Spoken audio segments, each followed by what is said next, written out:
All right, let's move along. We got Clint Lancaster here. We only have about 10 more minutes with him. He's got to be in court this morning at 9 o'clock, and so he doesn't want to be late. So let's talk about there's things going on with the Colonel Reynolds case that's going on about polling and all the rest of the stuff. Well, yes. So Bryan Norris, my client, sued the state of Arkansas in federal court yesterday, and it's over exit polling. And so this is some more of the. So if you remember, Kim Hammer, who is running for Secretary of State against Bryan Norris, had passed a bunch of election-related law that in this last session that we didn't like, that we all thought was unconstitutional. And all that election law got held as unconstitutional in the Western District of Arkansas. And so what we're doing is we're saying exit polling, the violations of the 100-foot district or 100-foot circumference from a polling location impedes the ability to do exit polling, which violates free speech. And so that's another Kim Hammer law that has been something he was on the floor talking. It was his baby. And so we have another unconstitutional law relating to elections from the guy who wants to administer state elections. And so we fully expect, we have, Bryan has sued basically claiming a First Amendment violation on free speech, because the U.S. Supreme Court has said that exit polling is a free speech issue, and it's core political speech at its highest level. So we fully expect to win, and what's cool is that Bryan has me. He has our buddy Chris Corbett is one member of the team. Then we have Harry McDougal from Georgia, who was the architect of getting Trump's case dismissed out there, the Trump case with him. And then another guy that was charged with Trump, that's a lawyer, Kenneth Chesborough, who was Trump's Supreme Court brief writer in 2020 in that election out of Wisconsin. He's also on the team. He actually did a lot of the writing for us, and he's coming in what we call pro hoc vice. So we have four. I think I'm a good attorney, but we have four good attorneys that are really. We have a great case, and we're actually going to be trying to move it through the court system very quickly so that we can do exit polling in the primary. So that's what we want to do. We expect a preliminary injunction to be issued so that we can do that. But it's a big deal because here we have Bryan, who's not even an elected official fighting for our constitutional rights. And I just think it's the paradox of Kim Hammer being the guy who took him away. So, but we're really excited. We filed against Tim Griffin and Cole Jester in their official capacities. We aren't suing them personally, but it's a federal court lawsuit, and it's a good one. Well, and let me clear something up for everybody.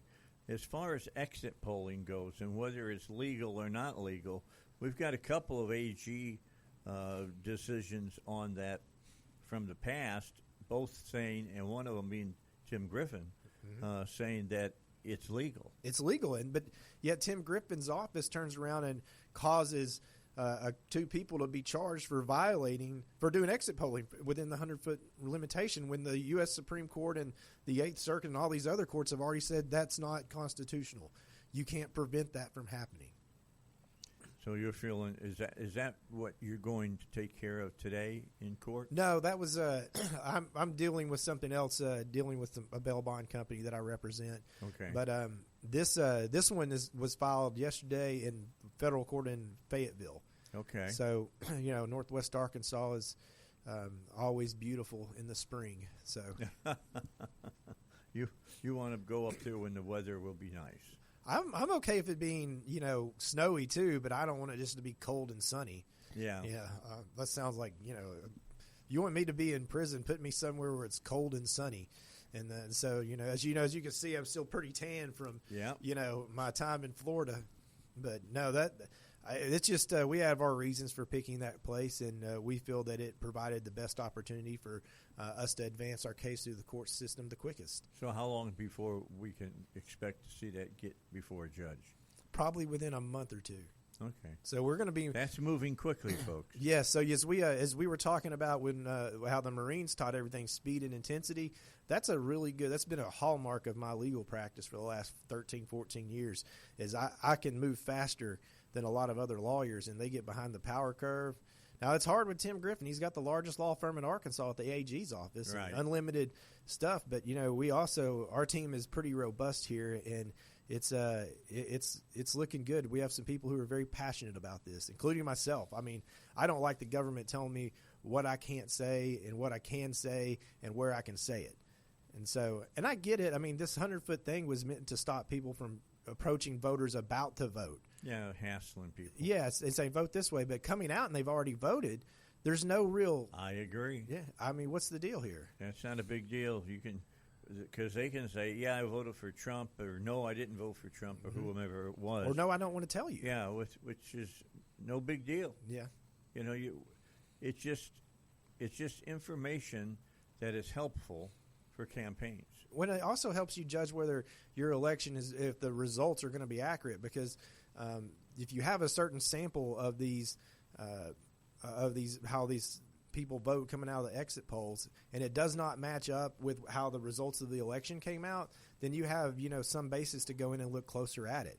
But when you stop that type of free speech, you're really saying the government, you're back to trusting the government again, that your elections are free and fair.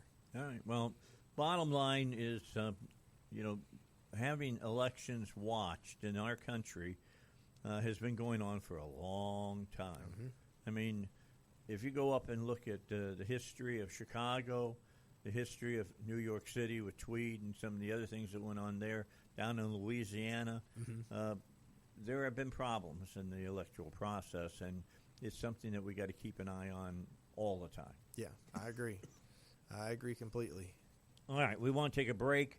We want to let Clinton get out of here and do his stuff. So I will say have a great afternoon and good luck in the court later on today. Well, thank you, Dave, and thank you for having me. It's always fun to come on here and talk with you. Anytime. Microphone's always open to you, Clint. Thank you, sir. Come on in. All right, don't forget about the Affordable Care Act. Neither affordable nor caring. And, you want somebody to go out and find you health insurance that means something. You can go out and get some of this Obamacare health insurance, and it's not going to do anything worth the paper it's written on. So talk to the folks over at Your Health Plan Man team and let them look into and find out and find you an insurance policy that will actually give you some really good ability to get the kind of health care that you want. Health insurance isn't worth a tinker's damn if when you file with them, they don't do what they're supposed to do. So talk to the folks over at Your Health Plan Man. Here's what I want you to do. Text them at now to 501-650-6520. That's now, 501-650-6520. And let them send you all the information you need to make the plans you want for the health insurance you need and that you want. You want a health plan that rewards you, not the insurance companies or the government, for your smart health care choices. And by the way, if you're a business owner, you got 10 or more employees, you need to hear about a program that costs you nothing, gives your employees additional health benefits, and you get a write-off. Again, text now to 501-650-6520.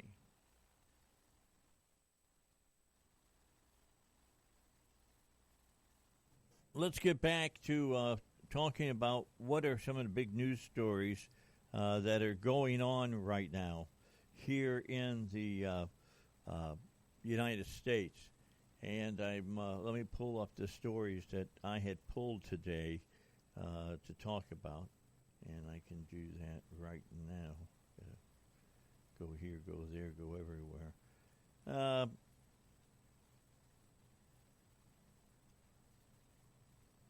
Here we go. I talked a little bit about this in the last hour. The people of Iran have heeded the call of the eldest son of the last Shah of Iran. And this is what he said, quote, "Great nation of Iran, the eyes of the world are now fixed upon you. Take to the streets and in united ranks, Shout out your demands. I warn the Islamic Republic, its leaders, and the Revolutionary Guards that the world and the President of the United States are closely watching you. The suppression of the people will not go unanswered. Now, just yesterday, the Khomeini shut down the internet access in Iran, so you can't text or you can't email people. You can't talk to each other on the internet, things of that nature. They've literally shut it down. Congresswoman Maria Salazar, Republican of Florida, says that the people of Iran are showing historic bravery, taking to the streets like never before and demanding freedom. Iran has been hijacked by extremists for too long, sending my courage to those using their voices to demand liberty and hoping this will be the year for democracy in Iran. Dr. Eli David, who has been a pro-Iranian activist for many, many years, says massive protests in and around Isfahan, that's the third largest city in Iran. Regime forces are fleeing. Mario Nafel getting out an email saying Iran is going full throttle tonight. Protests exploded across more than 100 cities, the most intense yet, and now heavy gunfire echoes through Tehran streets packed with massive crowds. People are risking it all against the regime, storming governor headquarters, torching police rides, building barricades. The IRGC, Islamic Revolutionary Guard, the elite hardcore loyalists who crush dissent and guard the clerics, reportedly unloading on protesters. Polymarket said that 55% chance that Khomeini falls this year. Forces are stretched thin, some even clapping for crowds elsewhere. Feels like the regime's grip is slipping fast.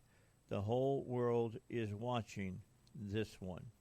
And there's plenty of video online that you can look at and hear the reports live about what's going on over in Iran. They're getting a lot of stuff out still.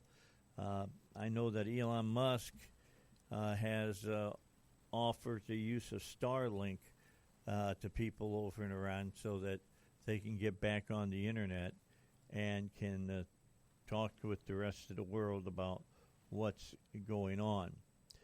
The religious dictators are very clearly threatened.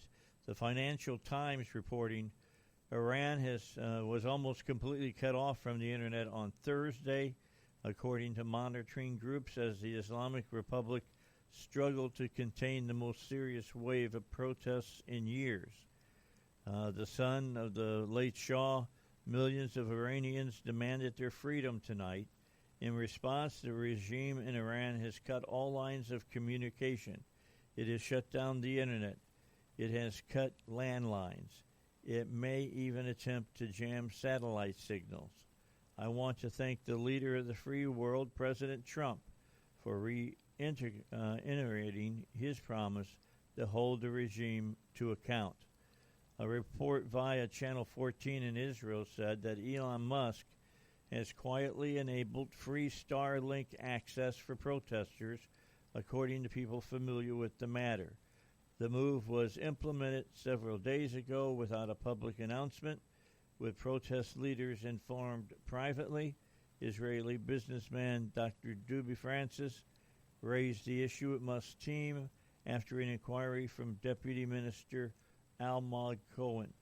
Musk committed to keeping the network open at no cost while protests continue and instructed Starlink executives to block regime interference. So things are really heating up in Iran.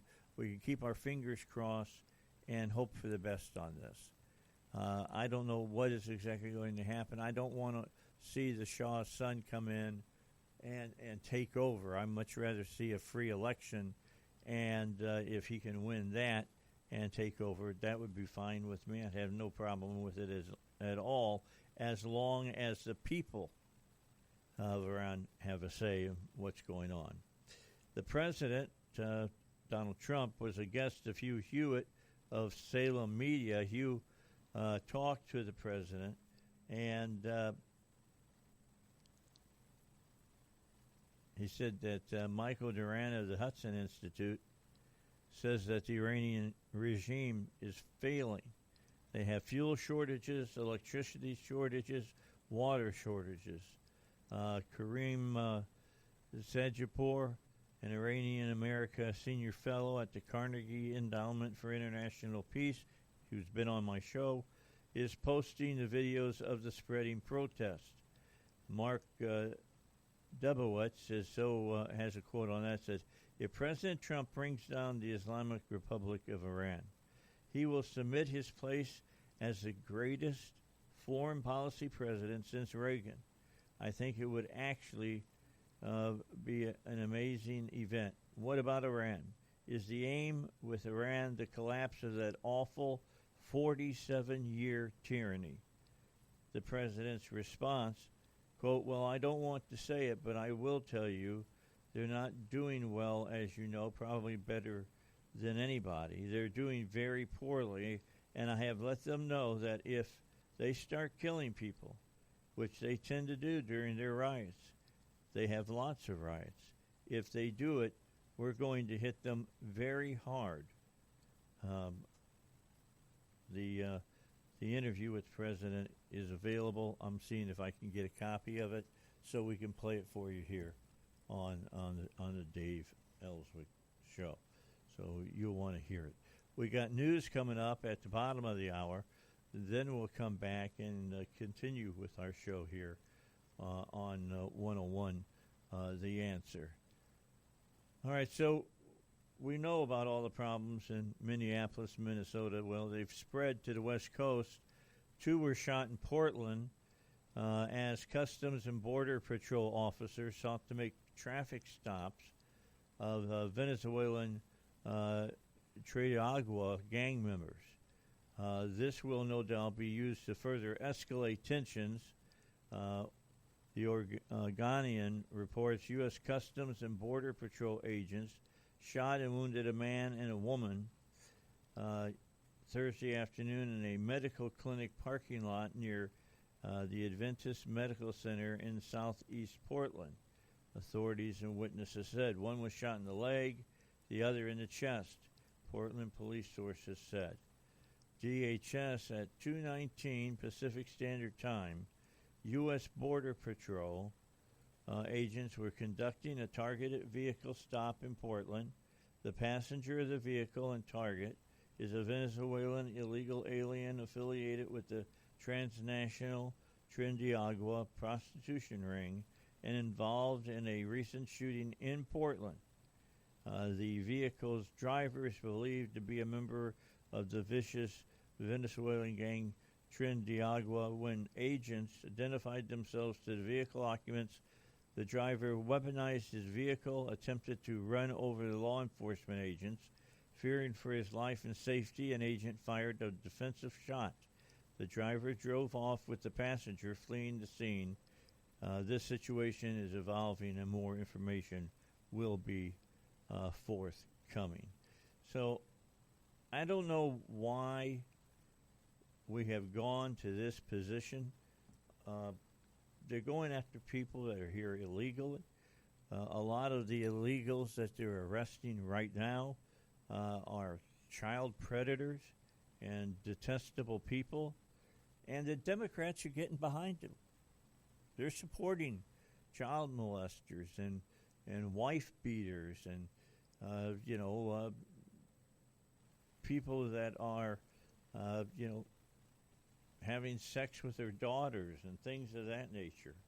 And I don't understand why we here in the United States now, have forgotten about law and order in our streets. It just doesn't make sense to me at all. I would, in some instances of this, during the Prohibition and right after our economy crumbled,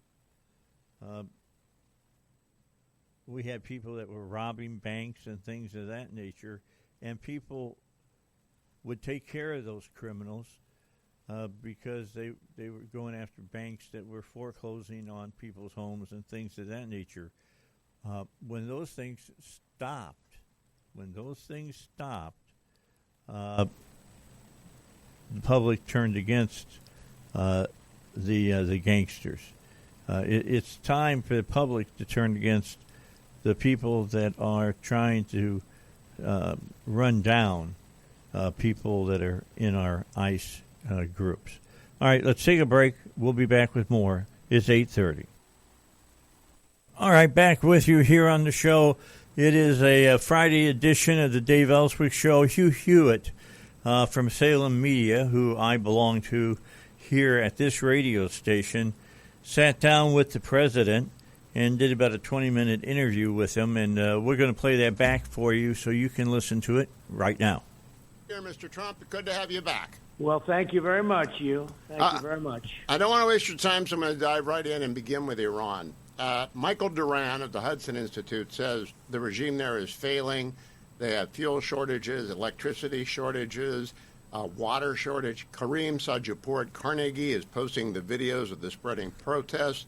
Mark Dubovitz, so this is a quote, if President Trump brings down the Islamic Republic of Iran, he will cement his place as the greatest foreign policy president since Ronald Reagan. I think it would actually... I thought I already did that. I was just about to add, with Midnight Hammer, you did that. How much more can I do? You know, we just had Venezuela. We just had Midnight Hammer. Yeah. We settled 8 wars. 8 and a quarter. But I'm willing to accept that. Yeah. You know, I'm willing to accept it. What about Iran? Is the aim with Iran the collapse of that awful 47-year tyranny? Well, I don't want to say it, but I will tell you they're not doing well, as you know, probably better than anybody. They're doing very poorly. And I have let them know that if they start killing people, which they tend to do during their riots, they have lots of riots, if they do it, we're going to hit them very hard. Now, dozens have been killed. I know you don't do red lines, but have you communicated to them what that limit of your patience is? Well, some have been killed by, problems of crowd control and other things. And we're watching it very closely. The crowds are so large, there's been a stampede. There's been 3 stampedes, and people have been killed in that, and I'm not sure I can necessarily hold somebody responsible for that. But they know, and they've been told very strongly, even more strongly than I'm speaking to you right now, that if they do that, they're going to have to pay hell. Do you have a message for the people of Iran, President Trump? All I can say is you should feel strongly about freedom. There's nothing like freedom. You're brave people. It's a shame what's happened to your country. Your country was a great country. I remember years ago when I was a young real estate developer, friends of mine went to Iran, and they did great. They built buildings in Iran. They're still up. Barely, by the way, but they're still up. I see pictures of them, apartment houses, and they did very well in Iran. They've passed away. They were very successful developers. They were great people, mostly New York developers, but they went to Iran, and they built some pretty good jobs in Iran. And I remember they were saying the people are great. The whole place was great. It was a tremendous market, and now you look at it. Look what's happened. I sat in the office of former President Nixon with Ray Price on a couch with RN, watching the fall of the Shah, and he just kept shaking his head. He couldn't believe Jimmy Carter was letting it happen. Would you meet with Crown Prince Pahlavi, who is the heir to the constitutional monarchy? He doesn't want to rule. He would be a symbolic ruler like King Charles. Well, I've watched him, and he seems like a nice person, but I'm not sure that it would be appropriate at this point to do that as president. I think that we should let everybody go out there and we see who emerges. I'm not sure necessarily that it would be an appropriate thing to do. All right, let me switch to China, Mr. President. Last time we talked, and I always ask you this, I asked you about Jimmy Lai, who is dying in real time. He's been convicted. Right. Have you talked to Xi Jinping? I know you get along with him. I have. I talked to him, and I mentioned Jimmy Lai. I don't know Jimmy Lai. I know of Jimmy Lai. And he was an activist, to put it mildly, but a positive activist. But if you're President Xi, he wasn't a positive activist. I spoke to President Xi when I was in South Korea, and we had a great talk about it. And I left it with him. He didn't give me an answer one way or the other, but obviously so far it hasn't been. I got a lot of other answers that turned out positive. I haven't heard back on that one. If Jimmy Lai was freed, would you consider that to be a very significant gesture by China? I would. I think it would be a great thing. I told President Xi that he's an old man who's very sick. I met his son, who is a very nice young man who loves his father a lot. His son is the primary person that's working very hard to get him out. And I felt I owed it to the son. I like the son. I mean, look, I don't know him, but I met him fairly briefly. But I love that he was fighting hard for his father. I thought I like to see sons that fight hard for fathers.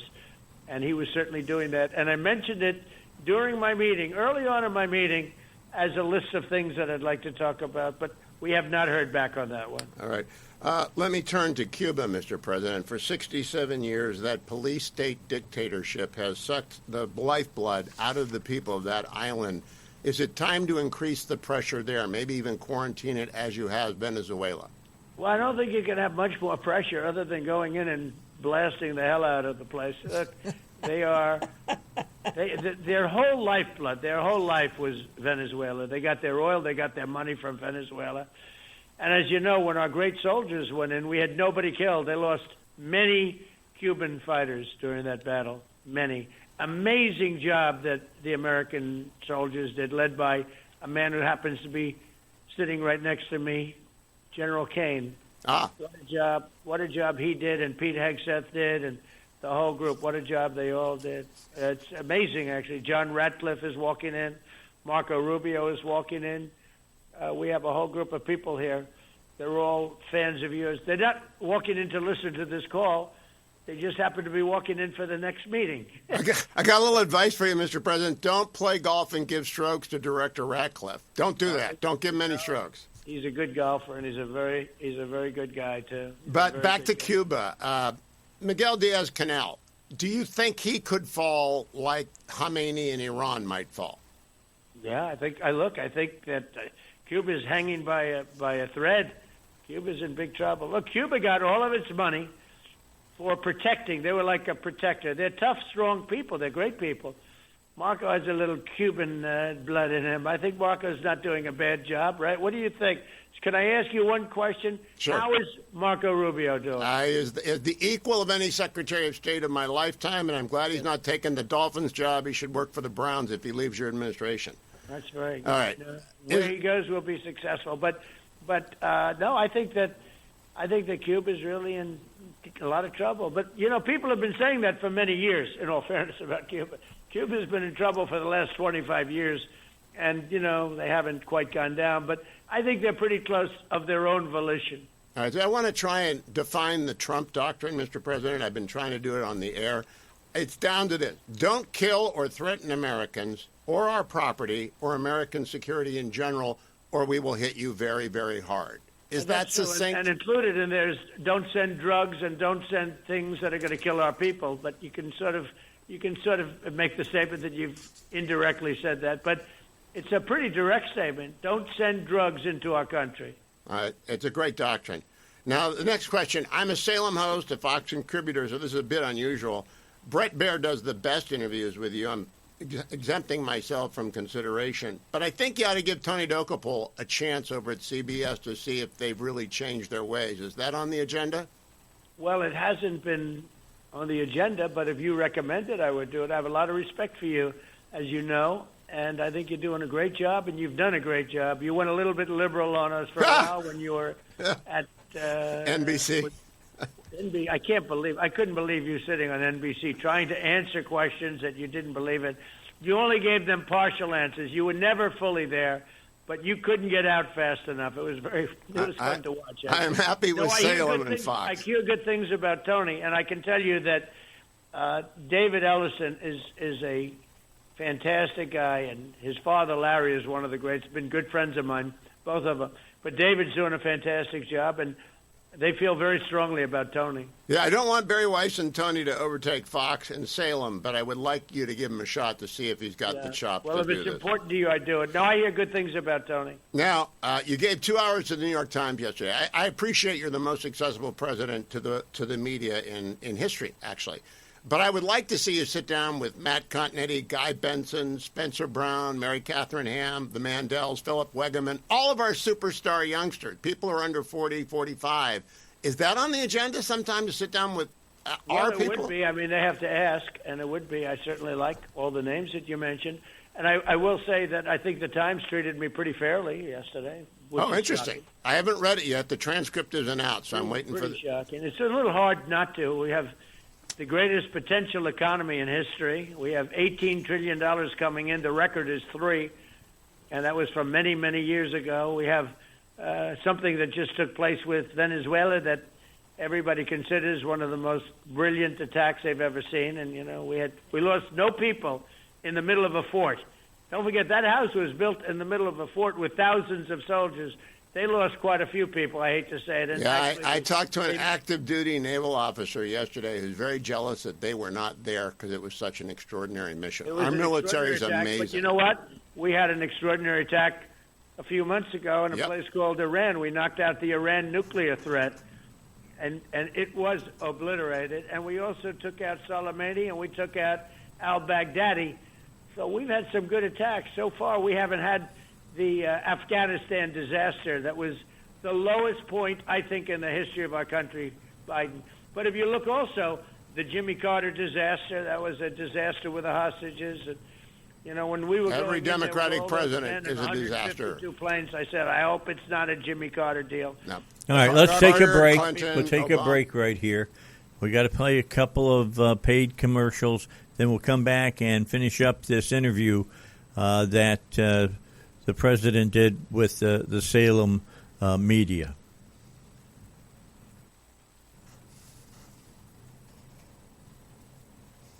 Biden, they've all been disasters in national security. Let me ask you about... I haven't had any disaster. Not yet, and I hope it stays that way. I hope the word "yet" is going to disappear. Yeah. Well, we got to talk about the Golden Fleet because this is important. I want to take my hat off to you on the Golden Fleet. We need guided missile frigates and attack submarines and the Columbia class in the worst way. Yep. Is there going to be enough money in the budget to get everything built that we need, including new shipyards? Well, we are going to have plenty of money, and if you noticed what I did yesterday, I told all defense companies there's going to be no more buybacks. You're going to put the money into building new plant and equipment, and there's going to be no more stock options, and there's going to be no more salaries of $50 million a year. You're going to put the money in. We're going to have it capped at $5 million, and that's effective immediately. And all that money that they're sending out is going to have to be. And you know what? Their stock prices went up. Huh. The reason is I also put out a statement, a secondary statement, saying that next year we expect to have $1.5 trillion in defense budget. And we're also building battleships. You know, we're building great battleships. We have 25 on schedule, but we're going to start with 10, and then we'll see how that all goes. But we're going to build battleships. And, you know, I thought you remember from Victory at Sea, you take a look at those great, gorgeous ships, the Iowa, the Alabama, the Missouri, those great ships, and if you see, you know what I'm talking about. Oh, yeah, provided they got lots of missile tubes on it. I'm all for them. The more missile tubes at sea, the better. So, I said, why don't we take some of them out of mothballs?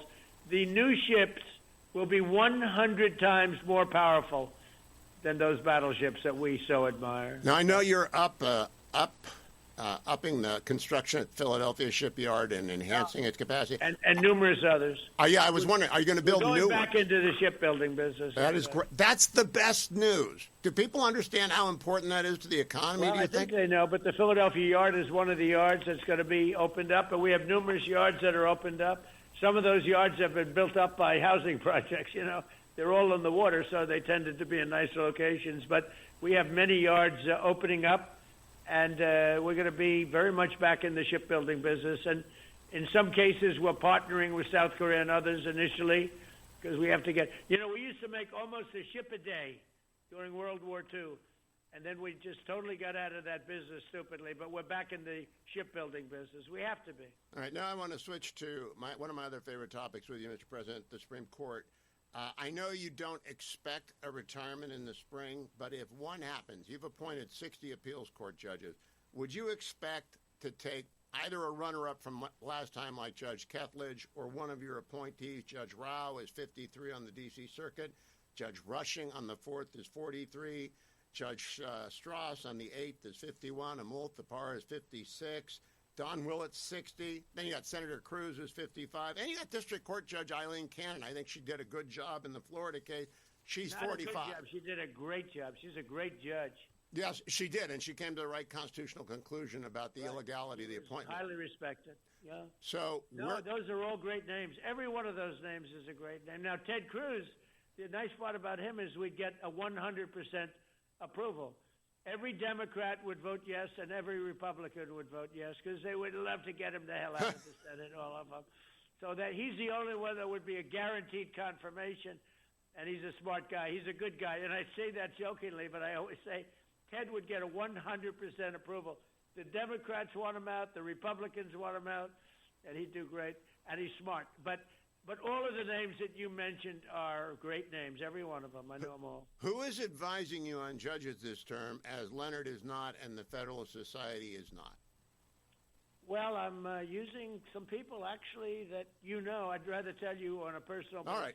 Not on a phone call. But I have some very good people that are advising me, people that you know and respect. All right. Now, the legislative agenda for this year. I know I watched your talk to the Republicans at the Trump Kennedy Center, and I know you talked about health care. That would be great, but it would be easier to get done if you bundled it with, for example, the Dreamers Act, the AM radio in every car act. Both of those have got supermajorities. Do you think that's the strategy? Bundle health care with very popular laws, get them to the floor and move them? Well, I think health care is so big and so important that it probably supersedes some slightly less, a very popular thing but less important. I like the AM in every car, the AM radio in every car. I like that. I'm in favor of it. It's interesting. A lot of people don't know about that, but it's actually a very big subject. Oh, it's a huge deal. It's a huge deal. We're going to be doing something on that. All of the things you mentioned I like, but I think health care is so big and so powerful, it's going to have to stand in its own weight. All right. So I want, with health care is pretty simple. I want, because if you take a look, I don't know if you study insurance companies, but these guys have made literally trillions of dollars. I want the money to go directly to the people and let the people buy their own health care. And everybody loves it. I do, too. I think that would be a genius. I just think to get Democratic votes, you might have to put the Dreamers Act in or the Radio Act in along with it. The Democrats is they're totally in bed with the insurance companies. And what I'm doing is the exact opposite. I'm giving the money to the people. They're giving the money to the insurance companies. It's hard for them to vote against the insurance companies who have made a fortune because of the Democrats. Now, Mr. President, when we have that sit-down, that private talk about judges, I would like to talk to you about Richard Nixon because I believe your understanding of American power projection is very similar to his. And I think he also liked to keep people guessing. Some people call it the madman theory. I just thought it was strategic sense. Do you think that comparison is apt? Well, look, I don't know. We're just respected. We're respected again as a country, and I'm respected, but we're respected. We had a president who shouldn't have been there. First of all, it was a rigged election, and that's now coming out loud and clear. But we knew that. I knew that 4 years ago. But it was just a rigged, horrible election, and that's what we got. We got a man that allowed millions of people into our country from jails and mental institutions and drug dealers, and what a shame that Biden was just a horrible president. And, if she would have won, which is the equivalent, if she would have won, our country would have been, right now, Venezuela on steroids. A disaster. And Tim Walz would have been the vice president instead of Vice President Vance. I can't believe it. Let me turn to politics in my last couple of minutes, Mr. President. I want to honor your time. You crushed the debates in 2015-16. The last one was just Secretary Rubio, Senator Cruz, who we've talked about, Governor Kasich and you, and then there were no more. You skipped the debates in 23-24. You will, whether or not the GOP has debates in 2027, 2028. Do you think they are a good thing for the party or a bad thing? Do you want to have them or do you not want to have them? Well, I always liked them for me. I love debating, but I think I did the right thing. I had, 10 people. They're all smart people. They're, governors and senators, and I figured, why should I allow myself to be whacked by all 10 people at the same time? I think I did a very smart. A lot of people said you have to be in the debates. I said, I don't think I do. And then I had the debate with Biden, which turned out to be a good debate. I don't think I got enough credit for that debate because I made him choke, but he didn't do well in that debate. And the interesting thing is, without that debate, would he have been allowed to continue running? Yes, he would have been, and that would have been a disaster for the party, even worse than Kamala Harris, because you can't hide the fact he was infirm. He was infirm. He wasn't there. Well, he didn't do too well, I would say that. So let's talk about the Democrats to wrap up. He was not the greatest. Go ahead. Who is the strongest Democrat in 2028? Gavin Newsom, AOC, Jasmine Crockett, Jared Polis in Colorado, Chris Van Hollen, Wes Moore, Andy Beshear. Who's their best choice? As you rattle off those names, I'm just saying, isn't it amazing with 350 people? Of course, we have no idea that Biden let in so many. Nobody knows. But with, let's say, 350 million people, that's the best they can do. It's pretty sad. I think Newsom's hurt because he's done so badly in California. He has. He's done so badly. I just, look, he's sort of a good politician, but he doesn't get the job done. I think people aren't going to stand for that. There's nobody. I do have a couple of people that I think would be really tough candidates, but I don't want to name them because I hope they're not chosen. Well, that does make some sense to me. Okay, let's close with Mr. Mayor Mamdani, and you decide when to conclude the interview, Mr. President. I know you love New York City. It's going to be a nightmare. I've only lived there once. I've only lived there in 1980. It's going to be worse than 1980, which was damn bad, and I left and went to law school because it was so bad. Will the city be able to recover after Mamdani? Well, it's going to be interesting. I've met him. He came to the Oval Office, yes, and we've had some nice conversations. They're very good. And then he hit me a little bit on the tremendous victory, and you would say it was a tremendous victory on Venezuela. And I said, gee, I thought he would have at least waited a month. I was surprised that he hit me on that, but he did. So what are you going to do, kid? I expected it. I just thought it would be maybe 3 or 4 weeks instead of immediately, because I do get along with him. He's got a great personality. He's a nice guy. His policies are not good, but maybe he changes. That's what I would view, because I want to do everything I can to help New York. So I don't know. I hope you're wrong. I hope New York will thrive. But typically those policies, maybe you say not only typically, in history, those policies have never worked. They did never work.